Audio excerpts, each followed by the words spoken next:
জিনের ক্ষতি থেকে রক্ষা পেতে আমরা বাড়ির চারপাশে তাবিজ পুঁতে রাখি, এতে কি জিনের ক্ষতি থেকে রক্ষা পাওয়া যায় এবং এই ধরনের তদবির করা কি জায়েজ আছে?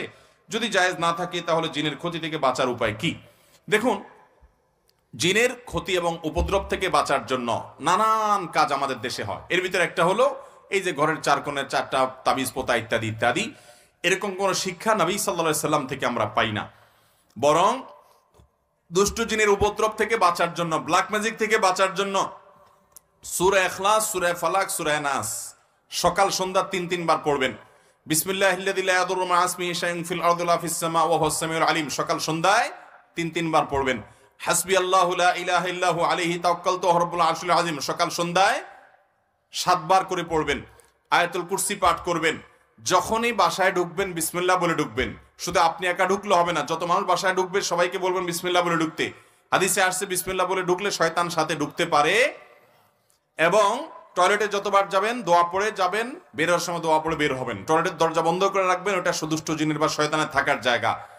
খাবার খাওয়ার পর হাড্ডি বা আপনার অন্যান্য যে কাঁটা ইত্যাদি আছে এগুলোতে পানি না ফেলে শুকনা জায়গায় রেখে এগুলো বাহিরে এমন জায়গায় ফেলবেন যাতে অন্যান্য পশু পাখিরা খায়, কারণ বিভিন্ন হাদিস থেকে এসেছে এগুলোর উপরে জিনদের খাদ্য প্রস্তুত হয়, অলৌকিক অদৃশ্য, যেটা আমরা দেখি না। অতএব জিনের উপদ্রব থেকে বাঁচার জন্য আরো অনেকগুলো আমল আছে। উপদ্রব ইতিমধ্যে শুরু হয়ে গেছে, এখন বাঁচতে চান সূরা বাকারা তেলাওয়াত করবেন। যে বাসায় সূরা বাকারা তেলাওয়াত করা হয় হাদিসে আসছে সে বাসায় এই জাতীয় উপদ্রব হয় না। এগুলো থেকে, ব্ল্যাক ম্যাজিক থেকে, দুষ্টজনের উপদ্রব থেকে বাঁচা যায়। সূরা বাকারা তেলাওয়াত করতে থাকেন। নিজে তেলাওয়াত করতে পারেন না, অডিও চালায় রাখেন। হারামের ইমামদের অডিও, বিভিন্ন কারীদের অডিও চালাওয়াত করে রাখেন।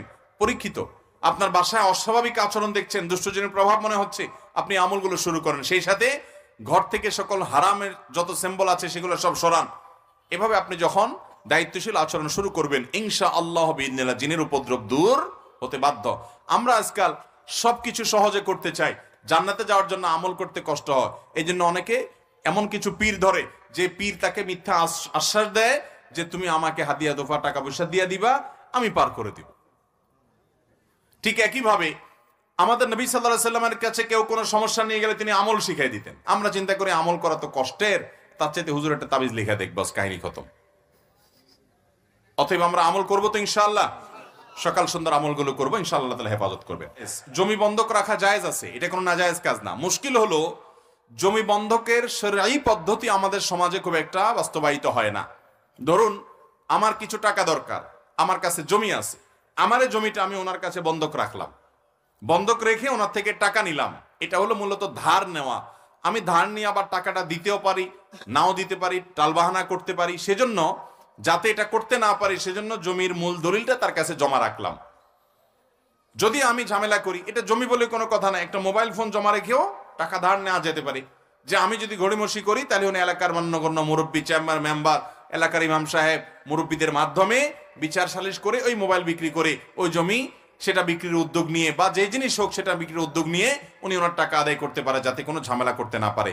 এই বন্ধক গ্রান্ট হিসেবে মূলত বন্ধকের এই সিস্টেম ইসলাম দিয়েছে। কোরআনে আল্লাহ তাআলা বলেছেন এটি জায়েজ আছে। কিন্তু মুশকিল হলো আমাদের দেশে কি হয়, আমাদের দেশে হয় হলো আমার জমি ওনার কাছে বন্ধক রেখে টাকা নিলাম, তো উনি টাকাটা কি ফাও ফাও দিবে, এই জন্য উনি আমার জমিটা ভোগ করে যতদিন পর্যন্ত টাকাটা আমি না দিই। এই না সিস্টেম আমাদের দেশে চালু আছে। এই সিস্টেমটা জায়েজ নাই, এই সিস্টেমটা জায়েজ। এখন কথা হলো জায়েজ নাই কেন? জায়েজ নাই এই জন্য যে আপনি হাওলাত দিবেন আল্লাহর কাছে সওয়াব পাওয়ার জন্য, বন্ধক রাখবেন গ্যারান্টি হিসেবে, ব্যাস। কুল্লু কারজিন জাররা নাফআন ফাহুয়া রিবা। আপনি লোন দিয়েছেন, টাকা হাওলাত দিয়েছেন আমাকে, দিয়ে আপনি বিনিময় নিচ্ছেন, আমার জমির ফসল ভোগ করছেন, তো এটা আপনার জন্য কি হবে না? জায়েজ হবে না। সমস্ত উলামা একরাম একমত, এটা জায়েজ নাই।